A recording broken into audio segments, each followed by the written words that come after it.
శ్రీ గురుచరిత్ర 45వ అధ్యాయం. శ్రీ గణేశాయ నమ. శ్రీ సరస్వత్యై నమ. శ్రీ గురుభ్యో నమ. హరి ఓం. నామధారకుడు భక్తి పారవశ్యంతో మహాత్మా బ్రహ్మ సాక్షాత్కారం కూడా ప్రసాదించగల ఇంత దుర్లభమైన శ్రీ గురు కథామృతం సేవించగలిగిన నేనెంతో ధన్యుణ్ణి. నాకు దైన్యం తొలగి మనస్సు ప్రశాంతించింది. దయతో అటుపై జరిగిన కథ కూడా వివరించండి అని చెప్పాడు. సిద్ధయోగి సంతోషంతో ఇలా చెప్పారు. నామధారక, ఇంతకుముందు నరహర శర్మ వలనే శ్రీగురుని సేవించి మరి ఇద్దరు కవులు ముక్తులయ్యారు. శ్రీగురుడు వారిని ఎలా అనుగ్రహించారో చెబుతాను విను. నంది శర్మ అనే ఒక బ్రాహ్మణునికి తెల్ల కుష్టు వ్యాధి వచ్చింది. అతడు ఆ బాధ తొలగించుకోవడానికి తుల్జాపురం వెళ్ళి అహర్నిశలు తదేక దీక్షతో భవానీదేవిని 3 సంవత్సరాలు ఉపాసించాడు. ఫలితం కనిపించబోయేసరికి అతడు ఒకసారి 3 రోజులు ఉపవాసం చేశాడు. 3వ నాటి రాత్రి జగన్మాత అతనికి స్వప్న దర్శనమిచ్చి చందలా పరమేశ్వరుని ఆశ్రయించమని చెప్పి అంతర్ధానమైంది. ఆ ప్రకారమే అతడు వెళ్ళి 7 మాసాల పాటు ఒంటిపూట భోజనంతో ఆ పరమేశ్వరుని పూజించాడు.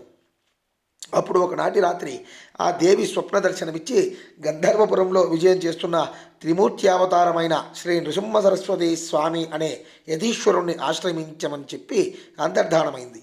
నందిశర్మ నిద్రలేచి, అయ్యో, నేను ఇంతకాలం ఇంతటి దీక్షతో ఉపాసిస్తే తేలింది ఇదేనా?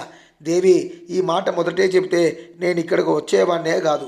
3 సంవత్సరాలు తులజాభవానిని 7 నెలలు నిన్ను సేవిస్తే నీవు చివరకు నన్నొక మానవ మాతృని ఆశ్రయించామంటావే.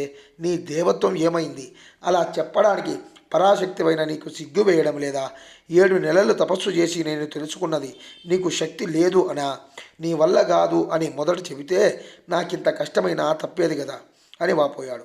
చివరకు ఈ కఠిన తపస్సు వలన బలహీనుడనైన నేను ఇంకెక్కడికి పోగలను? నేను ఎక్కడికి వెళ్ళను. ఇక్కడే మరికొంతకాలం పురశ్చరణ చేస్తాను. దేవి, నీవు నా రోగం పోగొట్టుకుంటే నీ పాదాల వద్దే ప్రాణత్యాగం చేస్తాను అని దేవికి చెప్పుకొని ఈసారి ప్రయోపవేశం చేయసాగాడు. ఆ దేవి అతడికి మరలా ఆ మరుసటి రోజు రాత్రే స్వప్న దర్శనమిచ్చి అతన్ని అచ్చటి నుండి లేచి పొమ్మని ఆదేశించింది. దానికి తోడు అచ్చట పూజారికి కూడా ఆమె దర్శనమిచ్చి నందిశర్మను అక్కడి నుండి వెళ్ళగొట్టమని ఆజ్ఞాపించింది. మరుసటి ఉదయమే వాళ్ళందరూ అతనితో, నందయ్య గారు, అమ్మవారి సెలవైంది కనుక మీరు తక్షణమే ఇక్కడి నుండి వెళ్ళిపోవాలి, లేకుంటే మేము ఇక్కడి నుండి నెట్టివేయవలసి వస్తుంది అని బెదిరించారు. వేరు దారి లేక అందుకు అంగీకరించి దేవిని పూజించి పారణ అంటే ఉపవాసం ముగించి ఆ ఊరుని విడిచి బయలుదేరాడు. తనకు వ్రతభంగము అయినందుకు ఉపవసిస్తూ ఒక శివరాత్రి నాటికి గానుగాపురం చేరుకున్నాడు. అతడు దేవి చెప్పిన ఆ యతీశ్వరులు ఎక్కడ ఉన్నారని ఆ నగరవాసులను విచారించారు. వారు శ్రీగురుడు శివరాత్రికి నిన్న దినమంతా ఉపవసించి స్నానానికి అని సంగమానికి వెళ్ళారు, కొద్దిసేపట్లో తిరిగి వస్తారు అని చెబుతున్నారు. ఇంతలోనే ఆ యతిరాజు వస్తుండడం చూచి వారు ఆ కుష్ఠిరోగిని దూరాన్నే ఉండమని చెప్పారు. స్వామి మఠంలో ప్రవేశించి తన స్థానంలో కూర్చోగానే వారి దర్శనానికై ఒక కుష్ఠరోగి వచ్చారని అచ్చటి వారు మనవి చేశారు. అది వినగానే శ్రీగురుడు, వాడు సంశయాత్మకుడు అయినప్పటికీ మా ఎదుటకు రమ్మనండి అని చెప్పారు. అది విని నందిశర్మ అడుగడుక్కు సాష్టాంగపడుతూ వారి ఎదురుకు వచ్చారు. శ్రీ నృసింహ సరస్వతి అతన్ని చూచి, ఏమయ్యా, మొదట దేవిని ఆశ్రయించాక మరలా ఈ మానవ మాతృని దర్శించడానికి వచ్చావేమిటి అనుకుంటూ మా దర్శనానికి ఎందుకు వచ్చావు?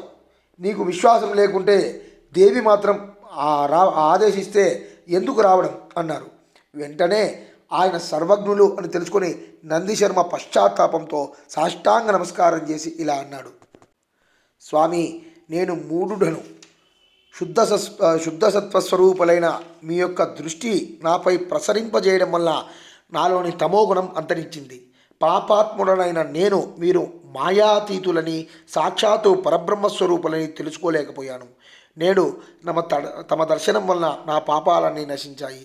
మీరు భూమిని ఉద్ధరించడానికి దిగవచ్చిన గంగ వలె నా వంటి వారిని రక్షించడానికి మానవ రూపంలో అవతరించారు. మీ పాదసేవ దొరికాక నా అభీష్టం ఎందుకు నెరవేరదు? జారత్వ దోషం వలన పాషాణమైన అహల్య శ్రీరాముని పాదస్పర్శ వలన ఉద్ధరణ పొందలేదా? నేను ఎన్ని పాపాలు చేసిన వాడైనా మీ పాదస్పర్శ వలన పవిత్రుడు అవుతాను. స్వామి, నా స్థితి కొంచెం విన్నవించుకుంటాను. నాకు వివాహమైనప్పటి నుండి ఆపాదమస్తకమో కుష్ఠరోగం వచ్చింది. అందువల్ల నా భార్య నన్ను విడిచి పుట్టింటికి వెళ్ళింది. నా తల్లిదండ్రులు కూడా నన్ను వెళ్ళగొట్టారు. నేను దిక్కులేని వాడనై ఆ జగదమ్మను ఆశ్రయించి ఉపవసించినా నా పాపం నశించలేదు. అప్పుడు ఆ తల్లి చెప్పినట్లు చందలేశ్వరుని ఆశ్రయిస్తే నా రోగం తగ్గుతుందని గంపెడాశతో అక్కడికి వెళ్ళి కఠోరమైన పునశ్చరణ చేశాను. ఆ తల్లి కూడా నన్ను చీదరించుకుని వెళ్ళగొట్టిందే గాని అనుగ్రహించనే లేదు. నా ముఖం చూచేవారెవరూ లేదు. నేను ఇలా బ్రతకడం కంటే మరణించడమే వేలు. చివరి ఆశగా మిమ్మల్ని శరణు పొందడానికి వచ్చాను. దయచేసి ఈ నా వ్యాధికి నివారణము ఏమున్నదో లేదో వెంటనే చెప్పండి. ఈ దుస్థితిలో నేను ఇంకా బ్రతకలేను. నివారణ ఉపాయం లేక ఉంటే మీ పాదాల వద్దనే నా ప్రాణాలు విడవాలని వచ్చాను. మీరే నాకు దిక్కు, ఆ పైన మీ దయ అని దీనాతి దీనంగా నంది శర్మ వేడుకున్నాడు. అప్పుడు శ్రీ గురుడు అతని పట్ల కృప చెంది సోమనాథుడు అనే ప్రేషిష్యుని పిలిచి, నాయన నీవు ఇతన్ని సంగమానికి తీసుకుపోయి సంకల్పం చెప్పించి అతడి షట్కూల తీర్థంలో స్నానం చేయించు. తర్వాత అతడి అశ్వత్థ వృక్షానికి సేవ చేయించు. అప్పుడు ఇతడు కట్టుకున్న బట్టలు తగులబెట్టి కొత్త వస్త్రాలు కట్టించి ఇక్కడికి తీసుకుంట్రా అని ఆదేశించారు. ఆ ప్రకారమే నందిశర్మ స్నానానికి వెళ్ళి ఒక్కసారి ఆ నదిలో మునిగి పైకి లేవగానే అతని శరీరంలో ఆ రోగం ఎక్కడా లేకుండా పోయింది. తర్వాత అతడి అశ్వత్థ వృక్షానికి ప్రదక్షిణం చేయగానే అతని శరీరం బంగారు ఛాయతో వెలిగిపోయింది. తరువాత అతడు కొత్త వస్త్రాలు ధరించాక అతని పాత వస్త్రాలు మూట కట్టించి ఒక చోట తగులు పెట్టించారు. అప్పుడు ఆ తగులు పెట్టిన ప్రదేశమంతా చౌడు బారిపోయింది. అప్పుడు వారిద్దరూ మఠానికి తిరిగి వచ్చారు. ఒక గడియ క్రిందట దేహమంతటా కుష్ఠరోగమున్న అతడు ఇంతలోనే శుద్ధుడై సోమనాథునితో కూడా శ్రీగురుని పాదాలకు మృక్కాలని వేగంగా వస్తున్న నందిశర్మను చూచి అచ్చడి జనమంతా ఆశ్చర్యచకితులయ్యారు. శ్రీగురుడు అతన్ని చూచి, ఏమి నందిశర్మ, నీ కోరిక నెరవేరిందా? జాగ్రత్తగా నీ వల్లంతా చూచుకొని చెప్పు అన్నారు. అతడు చూచుకొని తన పిక్క మీద ఒక చోట కొద్ది మాత్రం కుష్ఠం మిగిలి ఉండడం చూచి బాధపడి, అయ్యో మీ కృప వల్ల కూడా ఈ వ్యాధి పూర్తిగా నశించలేదే, నన్ను దయచూడండి అని వేడుకున్నాడు.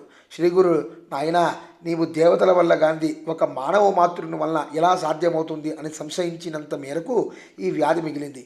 ఇప్పుడు నీ సందేహం తీరిందో లేదో చెప్పి స్తోత్రం చెయ్యి, ఆ కాస్త తొలగిపోతుంది అన్నారు. నందిశర్మ నమస్కరించి, స్వామి, మీ పట్ల నాకు గల సంశయం పూర్తిగా తొలగిపోయింది. కానీ నేను చదువుకోలేదు. మందబుద్ధి అయిన నాకు మిమ్మల్ని స్తుతించడం ఎలా సాధ్యం అని ఆయన పాదాలకు నమస్కరించాడు. అప్పుడు ఆయన, నాయన, ఏనుగు నోటు నుండి బయటకు పెరిగిన దంతంలా మా నోటి నుండి వచ్చిన వాక్యం వెనుక్కు మరలదు. మేము చెప్పింది చేయాలి అని చెప్పి కొంచెం భస్మం తీసుకుని అతన్ని నోరు తెరవమని చెప్పి అతన్ని నాలుక చివర ఉంచారు. అతడు వెంటనే జ్ఞానవంతుడై లేచి నిల్చుని చేతులు కట్టుకుని స్వామిని భక్తి పారవశ్యంతో ఇలా స్తుతించాడు. ఓ పరమేశ్వర, శ్రీగురు, నీవే ఆ పరబ్రహ్మస్వరూపము. నీవు సర్వకర్తవు, సర్వభర్తవు, అవ్యయుడవు, ఆత్మస్వరూపివి. నీవే ప్రకృతి యొక్క త్రిగుణాల నుండి భూతాలను పుట్టించి మాయావశమైన ఇంతగా విస్తరించిన ఈ చరాచర జగత్తును సృష్టించావు. ఈ ప్రపంచం అంతటిలో మానవుడు ఒక్కడే జ్ఞానానికి పాత్రుడు. అలాంటి మానవుడు కూడా దాటనలవి కాని నీ మాయ చేత భ్రాంతి చెంది సంకల్పవంతుడై పాపపుణ్యాల వలన ఈ సంసారంలో భ్రమిస్తున్నాడు. వీడు ఎన్ని కల్పాలకైనా ఈ మాయ నుండి బయటపడలేడు.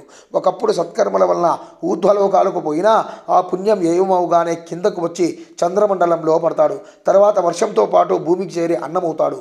అప్పుడు జీవుల చేత భక్షింపబడి రేతస్వరూపుడై తల్లి గర్భంలో పడతాడు. క్రమంగా నెలలు గడిచిన కొద్దీ ఎన్నో మార్పులు చెందుతూ తల్లి సేవించే కారము, వేడి మొదలైన పదార్థాల వల్ల ఎన్నో బాధలు పడతాడు. అయినా జ్ఞానం లోపించడం చేత పరమాత్మ అయిన మిమ్మల్ని స్మరించనే లేడు. ఆ గర్భచరణ నుండి తప్పించుకొని బయటపడ్డాగా కూడా తన బాధలు, భయాలు ఎవరికి చెప్పుకోలేక ఎన్నో బాధలు పడతాడు. కానీ మీ గురించిన జ్ఞానమే ఉండదు. బాల్యమంతా ఆటలతో గడిచిపోతుంది. యవ్వనంలో మదించి ఎన్నో పాపాలు చేస్తాడు. అప్పుడు కామోషుడై కాలమంతా గడిపేస్తాడు. వృద్ధాప్యంలో బలం క్షీణించడం వల్ల వ్యాధులు, సాంసారికమైన చింతలు అతన్ని తలమునకలు చేస్తాయి. వాటి వల్ల అంతిమ క్షణంలో కూడా మిమ్మల్ని హృదయపూర్వకంగా స్మరించనైనా లేడు. నేను కూడా ఈ మాయలో పడి ఎంతో కాలం మిమ్మల్ని స్మరించలేకపోయాను. ఇటువంటి ఘోరమైన సంసారంలో చిక్కిన నాకు ఇప్పుడు మీ దర్శనం లభించింది. మీరు నరరూపం ధరించి ఈ విశ్వాన్ని తరింపజేయడానికి అవతరించిన విశ్వపాలకులు. అజ్ఞానాంధులైన పామరులు మిమ్మల్ని గుర్తించనైనా లేరు. స్వామి, నన్ను ఈ సంసార సాగరం నుండి తరింపజేయి అని స్తుతించాడు. అతడు అప్పుడు ఆ పారవశ్యంలో ప్రజల వైపు తిరిగి, ఓ జనులారా, ఇక్కడ మన మధ్యనున్న శ్రీగురుడు సాక్షాత్తు పరమేశ్వరుడే గాని మానవ మాతృడు కాడు. వీరి దర్శనం వలన పాపాలన్నీ దావానలం వలన ఎండుటాకులు భస్మమైనట్లు నశించిపోయాయి. వీరి పాద స్పర్శ వలన బ్రహ్మచే వ్రాయబడిన నొసటి వ్రాత కూడా మారిపోగలదు. పెన్నిది వలె నేడు మనకు ఈయన లభించారు. అయినా మనం ఈయన్ను గుర్తించలేకున్నాము. ఆత్మ శ్రేయస్సు కోరుకున్న వారందరూ ఈయనను భజించి ధన్యులు కండి.